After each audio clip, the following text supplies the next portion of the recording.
Hey guys, welcome back to Pakistani reaction. We hope आप सब ठीक ठाक होंगे, मजे में होंगे। आज इस वीडियो पे हम रिएक्ट करने जा रहे हैं, वो बहुत ज्यादा इंटरेस्टिंग होने वाली है क्योंकि उसका टाइटल है Parle G, a heart touching success story. और ये केस स्टडी है वर्ल्ड्स नंबर 1 बिस्किट की।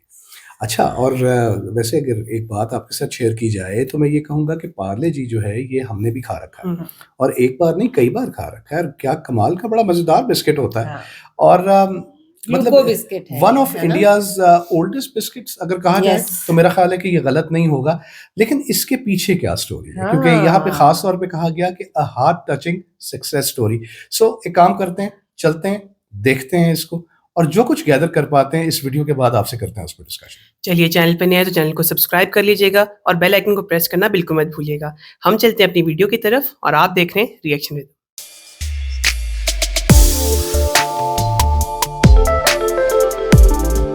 चलिए जी वीडियो को स्टार्ट करते हैं। 3, 2, 1 एंड गो। दोस्तों, क्या आपको पता है बिस्किट्स को हिंदू धर्म के लोग खाने से दूर भागते थे? पर क्यों, ये तो हम आगे जानेंगे। लेकिन पार्ले जी ने आने के बाद लोगों की मानसिकता को बदला और अब यह हम सभी के दिलों पर राज करता है। तो दोस्तों, सुबह की चाय से लेकर ऑफिस की गॉसिप्स तक हर कदम पर हमारा साथ देने वाले इस बिस्किट ब्रांड को कैसे एक गरीब टेलर ने बनाया, आज के इस वीडियो में हम सब कुछ डिटेल में जानने वाले हैं। और हाँ, हम यह भी जानेंगे कि कैसे पार्ले ने अपना सीक्रेट फॉर्मूला सभी को बांट दिया और किस तरह इस ब्रांड ने करीब 25 सालों तक अपने बिस्किट के पैकेट का रेट 1 रुपए भी नहीं बढ़ाया।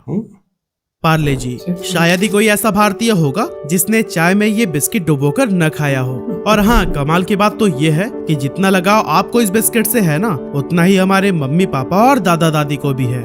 यही वजह है कि इसे एक बिस्किट नहीं बल्कि एक इमोशन कहा गया है।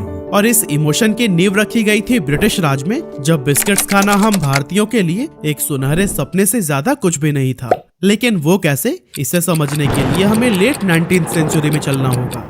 एक्चुअली उस टाइम पर मार्केट में गिने चुने कुछ बड़े बड़े दुकानों में बिस्किट से भरा हुआ एक खास किस्म का चौकोर सा दिखने वाला यह टीन का डिब्बा मिलता था, जिस पर बड़े बड़े टेक्स्ट में लिखा होता था हंटले एंड पामर्स। इस डिब्बे को दुकान से खरीदकर सीधे अंग्रेजों के महल में पहुंचा दिया जाता था, जिसे बड़े बड़े अंग्रेजी अफसर सुबह और शाम की चाय की चुस्कियों के साथ में एंजॉय किया करते थे। और इंडियंस उसे दूर से ही देखकर सोचा करते थे कि आखिर ये कौन सी नई इजाद है। जल्दी ये बिस्किट्स हमारे राजा महाराजा और कुछ अमीर इंडियंस के घरों तक भी पहुंच गए, लेकिन इनकी कीमत इतनी ज्यादा थी कि मिडिल क्लास या गरीब लोग इसे खरीदने के बारे में सोचने से भी कतराते थे। अब ये बिस्किट अमीरों की चाय का साथी तो बन गया था, लेकिन बहुत से अपर क्लास हिंदू जो इसे अफोर्ड तो कर सकते थे, फिर वे अपने घर में लाने या फिर खाने से दूर भागते थे, क्योंकि इन बिस्किट्स को बनाने के लिए बेकर्स अंडे का इस्तेमाल किया करते थे। लेकिन बाद में इस समस्या का समाधान लेकर आए लाला राधा मोहन, जिन्होंने 1998 के दौरान दिल्ली में हिंदू बिस्किट्स नाम की एक कंपनी की शुरुआत की, जिसका मकसद हिंदुओं के बीच बिस्किट्स को पॉपुलर बनाना था। इस काम के लिए कंपनी ने सिर्फ ब्राह्मणों और अपर कास्ट के हिंदुओं को ही हायर किया, ताकि उनके बिस्किट्स कास्ट कॉन्शियस हिंदुओं की नजर में भी एक्सेप्टेबल हो सके। पहले ही साल में कंपनी ने अपने बिस्किट्स का एडवर्टीजमेंट दिया, जिसमें बताया गया था कि बिस्किट्स की बेकिंग से लेकर पैकेजिंग तक का पूरा काम सिर्फ अपर क्लास हिंदुओं के हाथों से ही किया जाता है। साथ ही इन बिस्किट्स को सिर्फ दूध से तैयार किया जाता है और पानी का एक भी कतरा नहीं मिलाया जाता। लेकिन हिंदू बिस्किट्स की बढ़ती हुई पॉपुलैरिटी के बाद से कई और लोगों ने भी इस नाम के बिस्किट्स को बेचना शुरू कर दिया, जिससे कि असली हिंदू बिस्कुट को काफी नुकसान हुआ और वो ब्रिटानिया कंपनी के साथ में मर्ज हो गया। हालांकि दोस्तों, मार्केट में इतनी सारी कॉपीज आने के बाद भी बिस्किट्स के प्राइस में कभी भी इतनी कमी नहीं आई कि वो गरीब के हाथों में पहुंच पाए। फिर आया 7 अगस्त 1905 का दिन, जब गांधी जी के नेतृत्व में स्वदेशी आंदोलन की नींव रखी गई और लोगों ने विदेशी चीजों का बाइकआउट करके अपने देश में बनी हुई चीजों को अपनाना शुरू कर दिया। साथ ही इस मूवमेंट को सपोर्ट करने के लिए कई भारतीय लोगों ने लोकल बिजनेसेस भी शुरू किए, ताकि फॉरेन प्रोडक्ट्स पर डिपेंडेंसी को कम किया जा सके। और दोस्तों, इसी बीच गुजरात के एक टेलर मोहनलाल दयाल जी भी इस आंदोलन से इतने प्रभावित हुए कि उन्होंने भी स्वदेशी आंदोलन में उतरने की इच्छा जताई,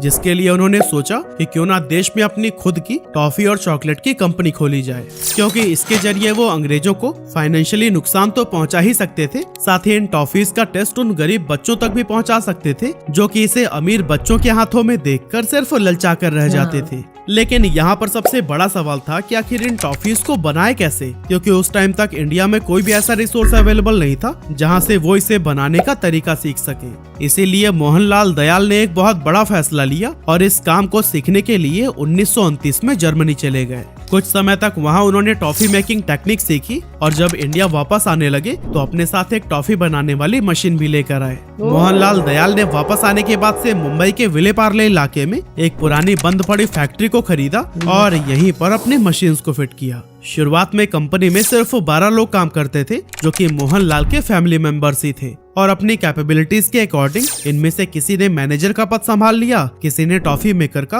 और कोई पैकेजिंग एंड सप्लाई को देखने लगा। अब शुरुआत में किसी ने भी इस बात पर ध्यान नहीं दिया कि कंपनी का कोई नाम भी होना चाहिए और इसीलिए काफी समय के बाद इसकी लोकेशन यानी विले पार्ले के नाम पर ही कंपनी का नाम पार्ले रखा गया। इस कंपनी का पहला प्रोडक्ट था एक ऑरेंज कैंडी जो कि उस टाइम पर काफी पॉपुलर हुआ था। लेकिन दोस्तों मार्केट में अफोर्डेबल बिस्किट्स न होने की वजह से मोहनलाल दयाल ने इस गैप को फिल करने की सोची और साल 1939 में पार्ले ने पहली बार अपने बिस्किट्स को मार्केट में उतारा जिसका नाम रखा गया था पार्ले ग्लूको।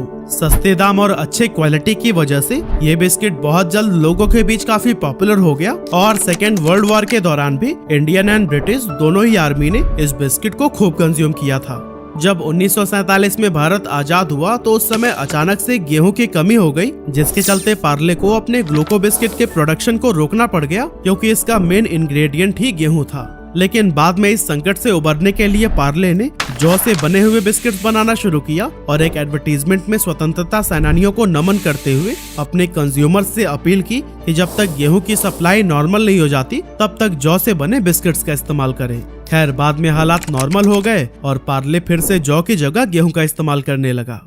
अब अगले कुछ सालों तक तो सब कुछ ठीक ठाक चलता रहा, लेकिन 1960 के करीब कई सारी और भी कंपनीज ने ग्लूको बिस्किट के नाम से ही अपने बिस्किट्स को लॉन्च करना शुरू कर दिया। अब इससे कंज्यूमर के बीच में कंफ्यूजन बढ़ने लगी कि आखिर ओरिजिनल ग्लूको बिस्किट है कौन सा, और यही वजह थी कि इस टाइम पर पार्ले की सेल्स लगातार गिर रही थी। लेकिन दोस्तों अपनी गिरते हुए सेल्स को देखते हुए कंपनी ने एक बहुत ही स्ट्रैटेजिक मूव लिया और अपनी ब्रांडिंग को इम्प्रूव करने के लिए काम करने लगे। इसके लिए सबसे पहले तो इन्होंने नई पैकेजिंग बनाने का फैसला किया, जिसके बाद से पार्ले का बिस्किट एक पीले वैक्स पेपर में लपेट कर आने लगा। इसके ऊपर लाल रंग की पार्ले ब्रांडिंग के साथ साथ एक छोटी लड़की की तस्वीर भी लगी थी और इस लड़की के इलस्ट्रेशन को advertising agency Everest brand solution के मगनलाल दहिया ने तैयार किया था। इस नई ब्रांडिंग ने बच्चों और उनके पेरेंट्स को खूब अट्रैक्ट किया, साथ ही बाकी के ब्रांड्स के बीच पार्ले अपनी एक अलग छाप छोड़ने में भी कामयाब हो गया। इसके बाद से साल 1982 में कंपनी ने पार्ले ग्लूको को पार्ले जी के रूप में रिपैकेज किया, जिसमें जी का मतलब था ग्लूको।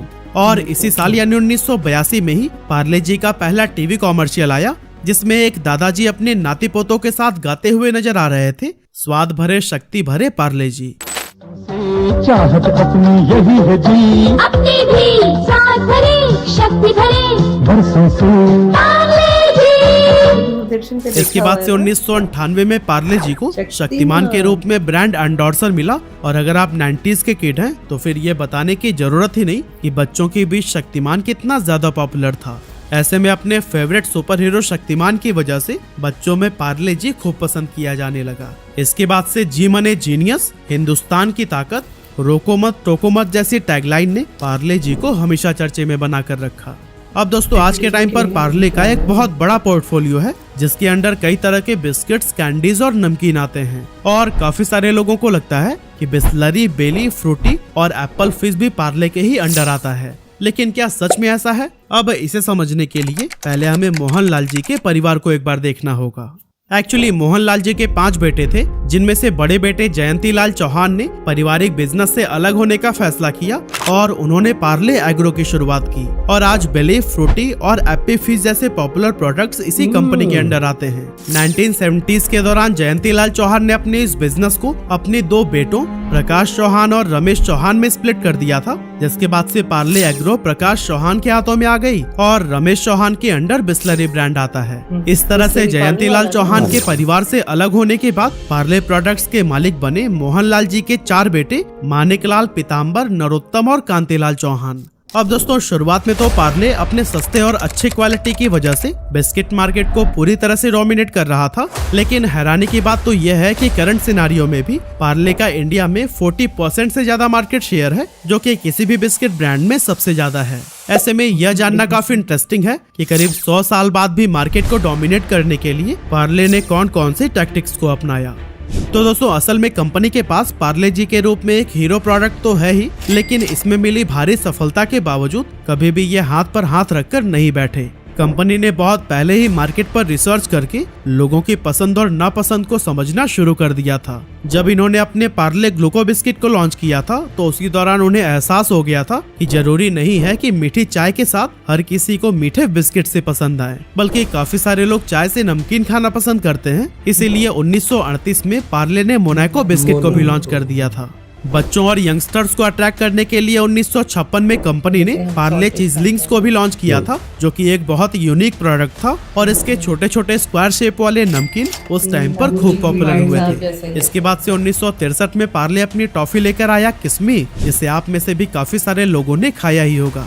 1966 में पार्ले ने पॉपिंस को लॉन्च किया, जिसकी रंग बिरंगी कैंडीज बच्चों के बीच खूब पसंद की गई। इसके अलावा पार्ले ने Melody, Krackjack, 2020 Magix, milk Shakti, mango bite, London dairy और हाइड एंड सीक की तरह ही कई सारे प्रोडक्ट्स को मार्केट में उतारा, जो कि काफी पसंद किए गए। और इनकी मदद से पार्ले इंडिया के बिस्किट मार्केट पर अपना कब्जा जमाने में कामयाब हो गया। साल 2012 तक पार्ले 40 लाख दुकानों के जरिए अपने प्रोडक्ट्स को बेचा करता था और 2013 में पार्ले जी का टर्नओवर 5,000 करोड़ रुपए से भी ज्यादा का हो गया था। और दोस्तों कोरोना के टाइम पर जो लॉकडाउन हुआ था उसमें भी पार्ले जी को बहुत ज्यादा फायदा मिला और कंपनी का टर्नओवर बढ़कर 8,000 करोड़ रुपए को भी क्रॉस कर गया। आज पार्ले जी वर्ल्ड का लार्जेस्ट सेलिंग बिस्किट ब्रांड है, जो हर महीने 1 अरब बिस्किट्स के पैकेट्स बनाता है और हर 1 सेकंड में ऑन एन एवरेज 4,551 पार्ले जी के पैकेट्स कंज्यूम कर लिए जाते हैं। तो दोस्तों एक टाइम पर पार्ले जी के बिस्किट्स की डिमांड इतनी ज्यादा बढ़ गई थी कि कंपनी उतने बिस्किट्स बना ही नहीं पा रही थी।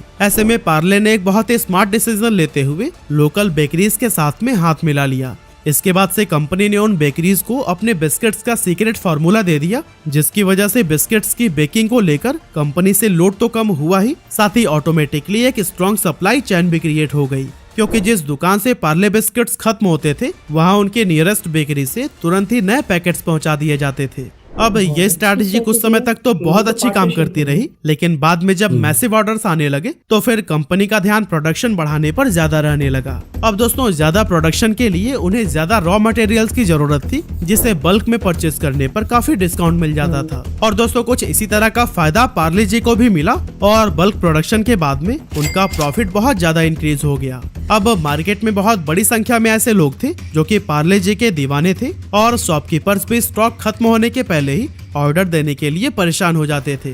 इन बिस्किट्स की डिमांड जिस तेजी से इंक्रीज हो रही थी, इनकी जगह कोई दूसरी कंपनी होती तो पहला काम यही करती कि सबसे पहले अपने प्रोडक्ट के प्राइस को बढ़ा देती, लेकिन पार्ले जी ने ऐसा नहीं किया। आज से 85 साल पहले ये अपने शुरुआती समय में भी सबसे सस्ता बिस्किट था और आज भी सबसे सस्ता ही है। और कमाल की बात तो यह है कि पिछले 25 सालों में महंगाई कहां से कहां पहुंच गई है। जैसे कि 1998-99 में पेट्रोल की प्राइस 25 रुपए पर लीटर हुआ करती थी, जो कि आज 105 रुपए के आसपास हो गई है। लेकिन इन 25 सालों में पार्ले जी ने अपने बिस्किट्स के प्राइस को 1 रुपया भी नहीं बढ़ाया था। ऐसे में आपको लग रहा होगा कि आजकल के स्टार्टअप्स की तरह पार्ले भी अपने पैसे बर्न कर रहा होगा, मगर ये भी सच नहीं है, क्योंकि फाइनेंशियल ईयर 2022 में पार्ले जी ने 256 करोड़ रुपए का प्रॉफिट जनरेट किया था। तो असल में दोस्तों पार्ले जी बिस्किट के प्राइस तो बढ़ रहे हैं, लेकिन इतने साइलेंटली कि कंज्यूमर को एहसास भी नहीं होता है। एक्चुअली कंपनी बहुत अच्छे से समझती है कि कंज्यूमर्स को एक्स्ट्रा पैसे देना बिल्कुल पसंद नहीं है, क्योंकि एक बार जब इन्होंने अपने बिस्किट पर सिर्फ 50 पैसे बढ़ाए थे तो फिर इनकी सेल ड्रास्टिकली ड्रॉप होने लगी और लोग सड़क पर उतरकर प्रोटेस्ट भी करने लगे थे। ऐसे में पार्ले जी के मैनेजमेंट टीम ने यह डिसाइड किया कि वो बिस्किट के प्राइस को नहीं बढ़ाएंगे, बल्कि उसकी क्वांटिटी को कम करते जाएंगे। इसीलिए पहले जहां 4 रुपए में पार्ले जी के 100 ग्राम का पैकेट मिल जाता था, वही आज 5 रुपए में सिर्फ 55 ग्राम ही मिल पाता है। अब देखा जाए तो पार्ले जी कंपनी का एक हीरो प्रोडक्ट है, जो देश के हर कोने में छोटी से छोटी दुकान में भी आसानी से मिल जाता है। पार्ले जी के इस स्ट्रॉन्ग डिस्ट्रीब्यूशन की वजह से जब भी कंपनी किसी नए प्रोडक्ट को लॉन्च करती है तो फिर उसे भी मार्केट में काफी तेजी से पहुंचा देती है। इस तरह से बिना ज्यादा मेहनत के उसके नए प्रोडक्ट्स को भी एक्सपोजर मिलने लगता है और उनके जरिए कंपनी की खूब कमाई होती है। लेकिन दोस्तों, क्या पार्ले जी का बोलबाला सिर्फ इंडिया में ही है? तो इसका जवाब है बिल्कुल नहीं, क्योंकि यूएसए, यूके, कनाडा, ऑस्ट्रेलिया और न्यूजीलैंड जैसी कई सारे ऐसे कंट्रीज हैं जहां पार्ले जी को बहुत ज्यादा पसंद किया जाता है। और तो और कई सारे देशों में तो इसकी मैन्युफैक्चरिंग यूनिट्स भी अवेलेबल हैं। साथ ही हम इंडियंस की तरह ही चाइनीज भी इस बिस्किट के दीवाने हैं, इसीलिए पार्ले जी चाइना में भी सबसे ज्यादा बेचे जाने वाला बिस्किट बन गया है। तो दोस्तों, पार्ले जी के साथ आपकी किस तरह की यादें जुड़ी हैं, हमें कमेंट करके जरूर बताइएगा। Very nice. एक बहुत ही मजेदार वीडियो। और यार एक सवाल आया ज़हन के अंदर, वो ये कि क्या सारी जो फ्लैगशिप प्रोडक्ट्स हैं वो गुजरातीज का ही ब्रेन चाइल्ड है? मतलब अच्छा, मेरे भी जहन में ये बात आती है। हाँ, अच्छा ऐसा नहीं है कि जो है मतलब इन ब्रिलियंट माइंड्स की बाकी तमाम जगहों पे कोई कमी है, इवनली डिस्ट्रीब्यूटेड है, लेकिन गुजरातीज जो हैं वो स्पेशली बिजनेस अपॉर्चुनिटीज को स्पॉट करने के लिए बड़ा जाने जाते हैं। और मतलब गुजरात थ्रू आउट और वहाँ से निकलने वाली जो बड़ी बड़ी कंपनीज हैं इंडिया भर में क्या दुनिया भर में फैली हुई हैं। और मतलब बाय स्टॉर्म उन्होंने इंडियन इकोनॉमी को कहाँ से कहाँ वो ले गए और मतलब किस तरह से उसको ऊपर लेके गए, ये हम जानते हैं। पार्ले जी भी उन्हीं मतलब कंपनीज में से एक बहुत बड़ी कंपनी है। बड़ी हम्बल बिगिनिंग्स जहाँ से हमेशा स्टार्ट होता है, स्क्रैच से। और मतलब एक ज़माने तक तो सिर्फ ब्रिटिशर्स ही इन बिस्किट्स वगैरह को या रॉयल्टी जो है वही एंजॉय किया करते थे, एक क्लास, एलीट क्लास के लिए। बिल्कुल आप कहेंगे कि ये फूड होता था। बिल्कुल ऐसा ही है। और फिर एक शख्स जो कि क्या कहना चाहिए, एक टेलर है, उसके जहन में ये चीज़ आती है कि यार मेरे मुल्क के बच्चों को, मेरे लोगों को ये चीज़ क्यों मैसर नहीं है। और वो चीज़ के लिए जर्मनी ट्रेवल करता है और वो वहाँ से टॉफीज बनाने का जो आर्ट है वो सीख के आता है, बल्कि सिर्फ सीख के नहीं आता, आते हुए साथ मशीन लेके आता है और वो उस चीज से वहां पर बकायदा उस चीज की प्रोडक्शन स्टार्ट कर देता है। और सिर्फ 12 फैमिली मेंबर्स के सिर्फ 12 फैमिली मेंबर्स के साथ, जो इस वक्त वैसे अपार्ट फ्रॉम दिस वीडियो ये एक फैक्ट है कि 50,000 से ज्यादा एम्प्लॉइज हैं इस वक्त पार्ले के अंदर। लेकिन उन 12 लोगों का देखिए, उन्होंने कोई बाहर से एम्प्लॉय हायर नहीं किया, किसी ने सप्लाई का काम संभाल लिया, किसी ने मेकिंग का काम बिल्कुल ऐसा ही है, पैकेजिंग का कर बिल्कुल ऐसा ही है। और आप ये चीज देखिए कि मतलब जो सारी की सारी स्टोरी है वो तो हमने इसके अंदर सुन ली, और उन पॉइंट्स को रिपीट करने का फायदा नहीं है। बात का मजा आएगा कि अगर हम सिर्फ टेक अवे पॉइंट्स की बात करें। सो टेक अवे पॉइंट्स इसके अंदर सबसे पहली बात तो ये है कि यार आपकी अगर कोई प्रोडक्ट चल पड़ती है तो आपको हाथ पे हाथ नहीं धरे बैठना चाहिए। आपको कॉन्स्टेंटली अपने बिजनेस को अगर मतलब आपका उसके अंदर इनपुट है और आप अपनी एक्सपैंड करना चाहते हैं, पब्लिक के साथ कनेक्टेड है, तो आपको उसको एक्सपैंड किस तरीके से करना है वो हमने यहाँ से सीखा है। और हमने ये चीज देखी है कि आपको कस्टमर बिहेवियर को किस तरह से जानना है और आपने किस तरह से मार्केट की डिमांड्स को देखते हुए अपने आप को डाइवर्सिफाई करना इनटू डिफरेंट फील्ड्स। मतलब स्पेसिफिकली चलिए आप बिस्किट्स बना रहे हैं तो बिस्किट्स ही सही, लेकिन मुख्तलिफ डिमांड्स तो आपके पास आती हैं, आपने उसके ऊपर काम कैसे करना है। उसके बाद जब आपका बिजनेस एस्टैब्लिश हो जाता है तो आपने किस तरह से अपनी प्राइस कंट्रोल करना, किस लिए, ये सबसे बड़ी बात है। इस वजह से कि आपकी प्रॉफिटेबिलिटी भी बढ़े और दूसरे नंबर पे आपकी प्रोडक्ट मार्केट में एटलीस्ट ऐसी प्राइस पे जाए जो कि मैसेज की रीच में हो। और 25 साल तक जिस तरह उन्होंने कंट्रोल करके रखा उसको कि सिर्फ 4 से 5 रुपए पे वो आए, वो एक बहुत बड़ी चीज थी। बिल्कुल ऐसा है। और आप ये चीज देखो ना कि उसकी एक बहुत बड़ी वजह ये है कि उन्होंने मतलब जितनी भी अपनी रॉ मटेरियल की परचेज है उन्होंने बीच के लोगों से करने के बजाय वो डायरेक्टली, वो ब्रोकर्स का जो प्रॉफिट होता है वो भी कट हो गया ना बीच में से, वो डायरेक्टली प्रोड्यूसर के पास गए और उन्होंने वहां से बल्क में उठाया और उसके बाद डेफिनेटली इस चीज के अंदर बहुत ज्यादा पैसा बचता है। फिर उन्होंने एडवर्टाइजमेंट्स के ऊपर और पैकेजिंग के ऊपर कुछ अंधाधुंध पैसे खर्च नहीं किए, उन्होंने उसको वही स्टैंडर्डाइज्ड एक चीज रखी। आप ये देखें कि वेस्टेज को कितना कंट्रोल, वेस्टेज जो है अगर मैं शेयर करूं, वो भी इस वीडियो में नहीं बताया गया, फूड के अंदर वेस्टेज होती है लेकिन पार्ले की वेस्टेज, पार्ले जी की वेस्टेज लेस देन 1%। ओह 1%? ये मैं आपको लेस देन 1%, ये मैं आपको अदर देन इस वीडियो के मैं आपको बता रहा हूँ। जिस तरह 50,000 एम्प्लॉइज का उन्होंने नहीं बताया था, ये भी बात इस वीडियो के अंदर नहीं है। सो इसके अलावा एक और बहुत इंपॉर्टेंट चीज ये होती है कि आपकी डिस्ट्रीब्यूशन किस तरह की है। फॉर दैट रीजन पार्ले की जिस वक्त एक बार डिमांड इस कदर ज्यादा हो गई कि उसको उनके अपने प्लांट्स के जरिए संभालना मुश्किल हो गया, तो उन्होंने जो लोकल बेकर्स और कन्फेक्शनर्स से उनके साथ उन्होंने कोलैबोरेट किया और उनको ना सिर्फ अपना फॉर्मूला दिया बल्कि उनको अपनी मशीन्स भी दी और उनको मुकम्मल तौर पे ट्रेन किया कि भाई ये चीज बनानी है, इस तरह से बनानी है। आप अपने किचन को एक्सपैंड कर लिया बिल्कुल ना अपने किचन को एक्सपैंड कर लिया। और ये एक बहुत बड़ी वजह है कि मुल्क के कोने कोने के अंदर आपको जहां पर भी दूर उफ्तादा इलाकों में भी आपको पार्ले जी मिलता है। अगर कहीं पे खत्म हो जाए तो उनका ऐसा एक नेटवर्क है, फौरी तौर पे वहां पे वो प्रोडक्ट पूरी करने के लिए और आसानी होगी ना। मतलब हर कॉलोनी के अंदर या हर एक टाउन के अंदर अगर बेकरीज हैं वहाँ पे, तो पार्ले जी की अगर सप्लाई बाहर से नहीं आ रही है तो एटलीस्ट उनके पास तो है, उनके पास है, वहां से फौरी तौर पे उठा लिया जाता है, वो ले लेते। बिल्कुल ऐसा ही है। मैंने ये भी सुना है, ऐसी नेट पे देखा मैंने कि अगर आपके पास किसी चाय वाले ढाबे के पास जो है पार्ले जी खत्म हो जाता है तो कस्टमर्स चाय नहीं लेते, वो आगे चले जाते हैं। हाँ ये भी है, ऐसा है। ये मतलब चाय के साथ मतलब इतना अच्छा जोड़ है, इतना अच्छा जोड़ है। और मतलब आप ये देखिए कि कई कॉपीज भी लोगों ने की इनकी, लेकिन फिर कुछ वजह तो है ना कि ये अपना मयार बना के रखे हुए।